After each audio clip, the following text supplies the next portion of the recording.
তৈরি করবো মিথ্যা ধর্ম দিয়া। আমরা ষড়যন্ত্র না, আমরা সঠিক দিয়া ওদেরকে উত্তরণ করবো ইনশাআল্লাহ। কথা বলেন ঠিক কিনা? এলাকার মা বোনদেরকে সচেতন করবেন, কলেজ ভার্সিটির মেয়েদেরকে সচেতন করে দেবেন আপনারা। পাশাপাশি যে কথা বলছিলাম, হিন্দু মহিলারা, হিন্দু নারীরা এরা সংসার জীবনে সুখী না, দাম্পত্য জীবনে সুখী না।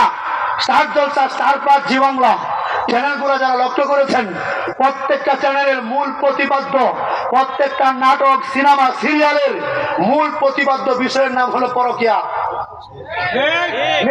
কথা বলেন ঠিক কিনা? মূল বিষয়টা কি? পরকীয়া। কেন শেখায়? কেন শেখায়?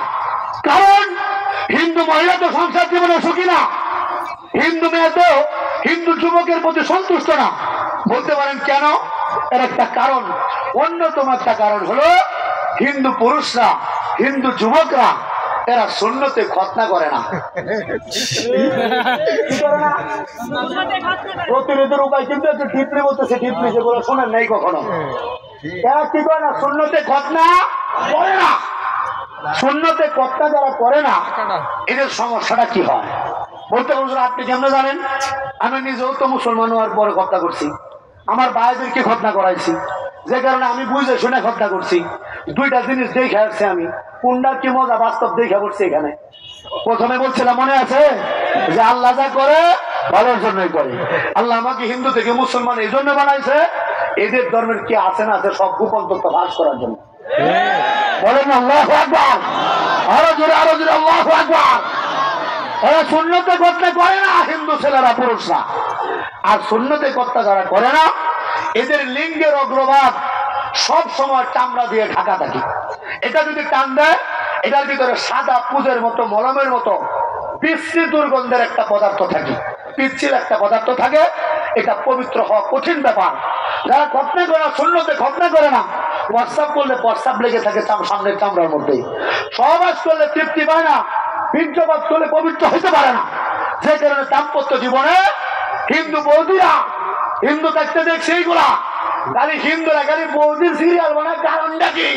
এই কারণে বানায়, এই কারণে দাদারা তৃপ্তি দিতে পারে না, এই জন্য বৌদিদের সিরিয়াল বানায়। আর কেন? কারণ সুন্নতে খতনা না করার কারণে এরা এক স্বামীতে তৃপ্ত হইতে পারে না। এই কারণে ভারত বাংলার অসংখ্য হিন্দু নারীরা, অসংখ্য হিন্দু মহিলারা রাতের আধারে মুসলমান যুবকের সাথে হাত ধরে পালিয়ে যায়। কামনা করবে কি? এত সুন্দর জিনিস মুসলমান ছাড়া পাবে কোথা? কি কথা বলেন ঠিক কিনা? আমার বড় ভাই যখন মুসলমান হলো, ওর পরে অনেক বুঝা শোনা ভয় পা, খতনা করতে ভয় পা। আমি সুন্নতে খতনা করা দিলাম, সুন্নতে খতনা শুকাইলো। বড় ভাই তো রিমান্ডের আর কি, আমার হাতেই তো কালামা পড়ছে। রিমান্ডে জিজ্ঞেস করছে, ভাই আগের কেমন এখন কেমন? বলে আকাশ পাতাল পার্থক্য। বলি বৌদি কে বলে? মানে ভাবি, আমি তো উনিও মুসলমান হয়েছে। বলো বিরাট খুশি। মারহাবা বলেন না, জোরে বলেন না মারহাবা। এখন আপনারা বলেন, মুসলিম যে মেয়েটা হিন্দু ছেলের সাথে রিলেশন করে, এই মেয়েটার রুচি বলতে নাই। কথা বলেন, যে জায়গার মধ্যে হিন্দু নারীরা মুসলিম ছেলের সাথে পালিয়ে যায়, এই জায়গায় মুসলিম একটা মেয়ে হয়ে হিন্দু ছেলের সাথে কেমনে প্রেম করে? এটা রুচি নাই। কথা বলেন ঠিক কিনা? ও যুবক, গাজীপুর ঢাকার যুবকরা, যুব সমাজ আসেন, হিন্দু মেয়ে, হিন্দু বৌদিদের কষ্ট দূর করার জন্য আমি একটা পদক্ষেপ নিতে চাই। বলতে পারেন কি পদক্ষেপ? আমি বয়ান করবো, দাওয়াতি বয়ান। শত শত নারীরা মুসলমান হবে ইনশাআল্লাহ। হচ্ছে আমার বয়ানে সরাসরি তো 396 জন কালেমা পড়েছে, এছাড়া হাজার হাজার হয়ে গেছে। আমার উস্তাদ ভারতের আল্লামা কালিম সিদ্দিকী সাহেব দামাত বারাকাতুহুম হুজুরের কাছে 5 লক্ষ হিন্দু কালেমা পড়ে মুসলমান হয়েছে।